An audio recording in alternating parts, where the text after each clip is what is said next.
Good morning, class! Good mood si ma'am ngayon na. Sana good mood lang siya gang mamaya. Bago tayo mag-start, mag-pray muna tayo, okay? Sino gusto mag-lead? Di ako marunong niyan, ikaw na lang. Lalo na ako, di nga ako sumisimba eh. Wala. Pag walang pumunta sa harap, lahat kayo ia-absent ko! Bes, ikaw na lang. Ma'am, ako na lang po. Madali naman pala kayo kausap eh. Okay, class, so dito na nagtatapos sa lesson natin. Oh, may isang oras pa pala tayo eh. Sige na, i-dismiss ko na kayo. Yes, be, tara gala tayo. Tara be, buti na lang talaga dinismiss tayo agad. Aba, excited? Uwing-uwi? Ayaw niyo siguro sa subject ko, no? Maghihintay kayo hanggang 4 p.m. dito! Walang uuwi! Grabe naman yung mood swing ni ma'am. Nakakainis. I love you too. Okay, class, dahil good mood ako today, hindi tuloy ang quiz at lesson natin. Ay, salamat. Magagawa ko ng assignment ko sa math. Bes, pakopya naman ako niyan. Aba! Sino nagsabi sa inyo na pwede kayo gumawa ng assignment sa ibang subject, ha? Ma'am. Talagang sinisira niyo mood ko, ha? Lahat kayo bagsak sa quiz! Excuse me, Ma'am Reyes? Bakit mo tinatakot ang mga anak ko? Ma'am, Hindi sila matututo kung hindi ko sila tatakutin. hindi mo kailangan takutin ng mga bata. Kausapin mo sila na maayos. Tama. Tayo ang pangalawa nilang magulang. Dapat maging safe sila sa atin. Gusto mo bang maalala ka nila sa mga pananakot mo? Facts, ma'am. Umayos ka na, ha? Kung ayaw mong isumbong kita sa principal. Deserve. Pag pinaluha mo ang nanay mo, tandaan mo, may kabayaran ang bawat luha niya. Isipin mo ito, noong maliit ka pa, ilang beses ka bang umiyak sa gabi? Ilang beses kang nagkasakit at nag-alala siya? Ilang beses kang nagutom at tiniis niya ang sarili niyang gutom para lang may maihain sa'yo? Pero ngayon, sino ang lumuluha? Ganun. Pag sumagot ang bata, bastos agad? Hindi ba pwedeng nagpapaliwanag lang? Hindi ba natin kaya makinig? Lalo na kung ang bata, maayos naman ang pananalita, hindi naman mataas ang boses, hindi naman bastos pag nagpapaliwanag. Ang iba kasi sa atin, hindi naman nila lahat talagang ayaw makinig. Pag nagpapaliwanag ng bata, sure na tayo. Ay, Nay! Good news! Nanalo ako sa loto! Totoo ba, anak? Tumama lahat ng numero sa panaginip ko, Nay. Ay, alam mo, anak, swerte ka talaga eh. Nay, may good news din ako. Gagraduate na ako next month. Talaga ba, anak? Akala ko talaga bagsak pa rin ako eh. Buti naman at di ka na ulit ng high school. Congrats! Good luck sa college! Mga anak, may good news din ako. Sabi ng doktor, magaling na daw ako sa sakit ko. So, ibig sabihin, hindi mo na kami makakalimutan, Nay? Oo, anak. Parang sunod-sunod yung swerte natin, Nay, no? Siyempre, dahil din yan kay Lord. Sige na, anong oras na? Matulog na tayo, ha? Good night, Nay.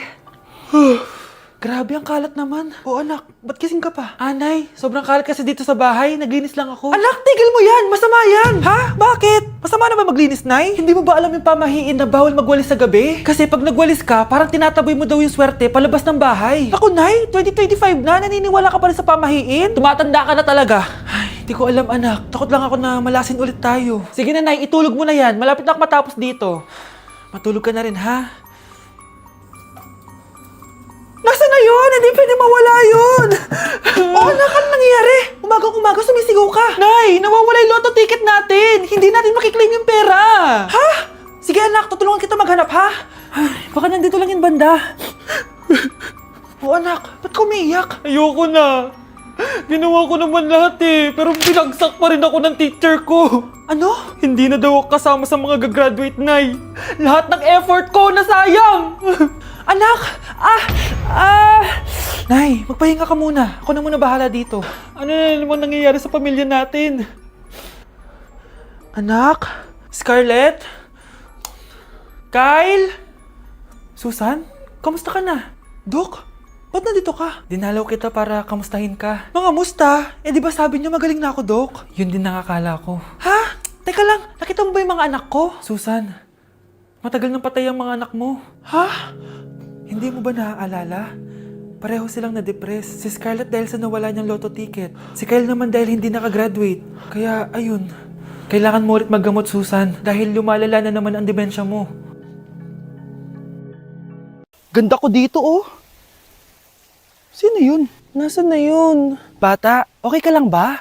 Kanina ka pa kasi nakatayo dyan eh. Pwede mo ba ako tulungan? Tulungan saan? Nawawala kasi yung kwintas ko. Dito ko yun nawala. Bigay kasi yun ng nanay ko sa akin eh. O sige tara. Saan mo ba kasi yun uling nakita? Dito lang yun banda sa puno. Kwintas? Kanina pa ako paikot-ikot dito sa punong to. Wala namang kwintas eh. Sure ka ba? Bata? Walang yung batang yun na. Iniwan ako dito. Pinaglalaroan lang ata ako. Uwi na nga ako. Hi, Scarlett. Kagulat ka naman. Paano ka nakapasok dito sa bahay namin? Tara, hanapin lang natin yung kwintas. Saan ka ba kasi pumunta kahapon? Bigla ka nawala eh. Hindi ko din alam eh. Oo, tara, hanapin na natin yung kwintas mo. Yay! Anong kulay ba kasi yun? Kulay silver yung kwintas. Silver? Kanina pa ako naghahanap dito. Parang wala naman silver na kwintas dito. Bata? Iniwan na naman ako. Andito ka lang palang bata ka? Ang ginagawa mo dyan? Nay, hinahanap ko yung kwintas ng batang kasama ko. Umuwi ka na. Magagabi na oh. Sige, Nay. Nay, yan ata yung kwintas na hinahanap ng bata. Ba't nasa iyo yan? Wala to anak. Tara, uwi na tayo. Nay, saan mo ba talaga galing yung kwintas na yan? Itong kwintas na to anak, special to sa akin dahil galing to sa kapatid ko.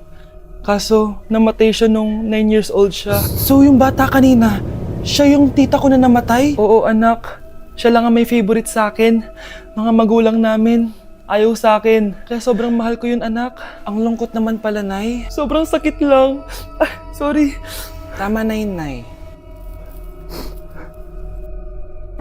Nanay mo yung pumatay sa akin, Scarlett.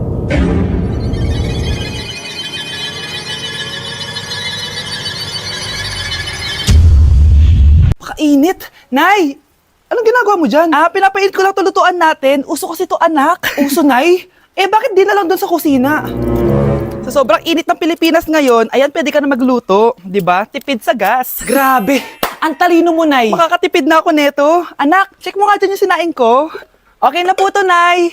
Ano ba naman tong batang to? Tanghali na nakahilata pa din. Kala mo siya nagbabayad ng kuryente. A few moments later. Napakainit! Sinagpatay na electric fan! Ang init na nga sa Pilipinas, tapos mapatay pa electric fan eh. Tay, ano yan? Ice coffee? Mainit na kape to, anak. Mainit na kape? Ang init na nga sa Pilipinas eh. Ang perfect nga nito, anak eh. Kasi mainit tapos mainit, di ba? Negative times negative equals positive. Perfect nga, Tay. Enjoy. Hala! Late na ako! Ano to? Sinuspindi na ang face-to-face classes sa ilang paaralan sa bansa dahil sa sobrang init. Yes, makakatulog pa ako ulit. Ay, sa wakas, makakaligo na rin ako.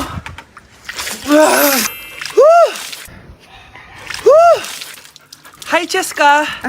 Hi. Alam mo ba kung bakit mainit sa Pilipinas? Bakit? Kasi, hot ako. Pero natabo. Yan, ang init-init na ka sa Pilipinas tapos mag-joke ka pa ng ganyan. Sungit!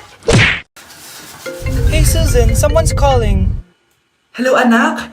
Kamusta na kayo dyan? Padala ka ng 10,000 ha? Dahil wala na kaming baon ng mga kapatid ko. Anak, pasensya ka na. Di mo na ako makakapagpadala ngayon. Di ba pumunta ka dyan para sa amin? Wala ka naman palang kwenta eh. Sige anak, gagawin ko ng paraan ha. Di na muna siguro ako bibili ng gamot para may maipadala ako. Ako? Wala na ako nanay, di ba? Sino yung tumatawag, te? Di ba nasa ibang bansa yung nanay niya? Ano naman gusto mo? Hello anak, buti naman sinagot mo na. Nagpadala pala ako sa inyo ng mga kapatid mo. Baon niyo yun tapos pampagawa na rin ng bahay. Okay. Ikaw na bahala dun ha. I love you. So ayun na nga. Hello Mars? Mars, alam mo ba, yung anak mo, lasing umuwi kagabi. May kasama pang lalaki. Baka ibang babae yun Mars ha. Hindi naman ganun yung anak ko. Sure ka ba talaga Mars na yung mga perang pinapadala mo napupunta talaga sa baon at bahay nyo? Ano? Nakapagpadala ka na ba ng pera? Oo anak, nagpadala na ako kanina. Dagdagan mo marami kaming bayarin ngayon. Anak, matanong ko lang, saan mo ginagastos yung mga pinapadala ko? Babe, ano ba?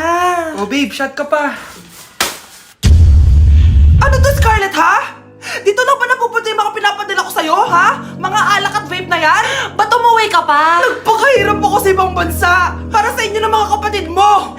Simula nung iniwan mo kami, wala na kaming nanay. Sa tingin mo ginusto ko to, ha? Wala akong choice, Scarlett. Ginawa ko to para sa inyo ng kapatid mo. Sa tingin mo ba ginusto namin na umalis ka? Nasanay kami na wala ka. Kaya okay kami kahit mawala ka. Nay! Una na kami, Scarlett, ha? Salamat po sa pagpunta. Scarlett, pinapabigay yan ng nanay mo bago siya mamatay. Ang laki nito, tita. Inipon ng nanay mo yan para sa inyo ng mga kapatid mo. Sana gamitin mo ng maayos. Kahit wala ka na, hindi mo pa rin kami pinapabayaan. Salamat, Nay. Sana yan ang makakapagpabago sa'yo, anak. Balang araw, babalikan din kita. Anak, kain ka na oh. Darating yung mga kaibigan ko Wag na wag mo ako ipapahiya. Ah, sige anak. Andyan na sila. Oo, tapos nakita kami ng ex ko, di ba? Kayo pala yung mga kaibigan ni Scarlett. Gutom ba kayo? May pagkain dito, Ang pangit pala ng mama ni Scarlett, no? Isa lang yung mata. Uy, grabe ka naman. Naya na ba? Di ba sabi ko sa'yo, huwag mo ko ipapahiya? Kainis! Umalis ka nga dito, huwag kita makita. Ah, sorry anak. Tara na nga, labas na nga lang tayo. May panira dito Tara. Anak, sandali. Anak, Scarlett, graduation mo pala bukas? O tapos? Si nanay ba yung aakyat sa stage? Ay, hindi! Si tita na lang isasama ko. Papahiya mo lang ako Buti pa si tita, kompleto yung mata. O sige. Proud ako sa'yo anak ha. Kainis! Bakit kasi isa lang yung mata mo? Balang araw anak, malalaman mo rin kung bakit. Diyan ka na nga, marami pa akong gagawin. Ano bang ginagawa natin sa hospital, tita? Sumama ka na lang Scarlett. May kailangan ka malaman. Scarlett? Ikaw yung anak ni Susan, right? Oo, Doc. Ako nga si Scarlett. Ba't kilala mo ko? Oh, yes! I remember! Ikaw yung batang na-aksidente dati, yung nabulag yung kaliwang mata. Buti na lang dinonate ng nanay mo yung kaliwang mata niya para sa'yo. Kaya pala isa lang yung mata ni nanay. Alam mo, sobrang mahal ka ng nanay mo. Huwag mo siyang papabayaan, ha? Nay, alis lang ako, sige, anak. Iniwan niya phone niya? Ano kayang pinag-uusapan nila dito? Mga walang iya kayo. Humanda kayo sa akin. A few moments later. Bakit niyo po kami pinatawag, Nay? Kung hindi ko makikita yung phone ni Kyle, hindi ko malalaman pinagsasabi niya sa akin. Lagot tayo ate. Kung san-san mo kasi nilalagay phone mo, Kyle? Nakalimutan ko Mag-umpisa tayo sa'yo, Kyle. Anay, puro na lang itlog at hotdog niluluto ni nanay. Mas masarap pa magluto yung kapitbahay natin. Sige, next time, ipagluluto kita ng sinigang na hotdog. O ikaw, Brianna.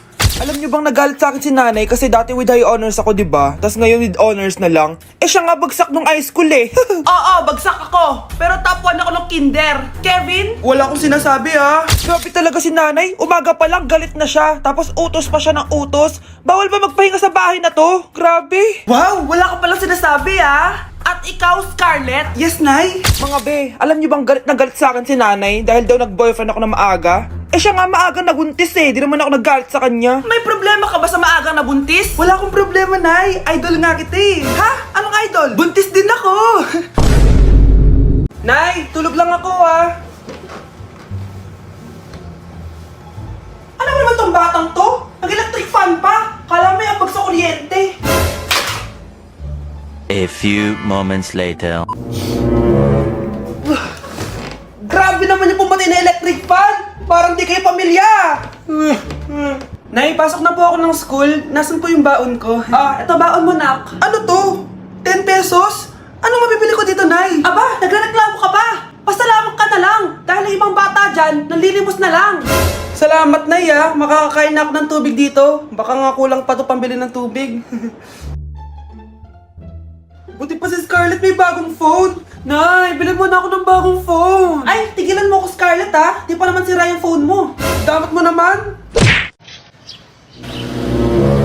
Sino yun? Hi, Mare! Uy, kumare, ikaw pala yan. Hindi kita nakilala. Dito ka pala nakatira, Mare. Akala ko maganda yung subdivision nyo. Ay, oo. Maliit lang bahay namin. Tara, pasok ka. A few moments later. Anak, mag-bless ka sa bisita natin. Mayaman yan. Sige po, Nay. Bless po. Wow!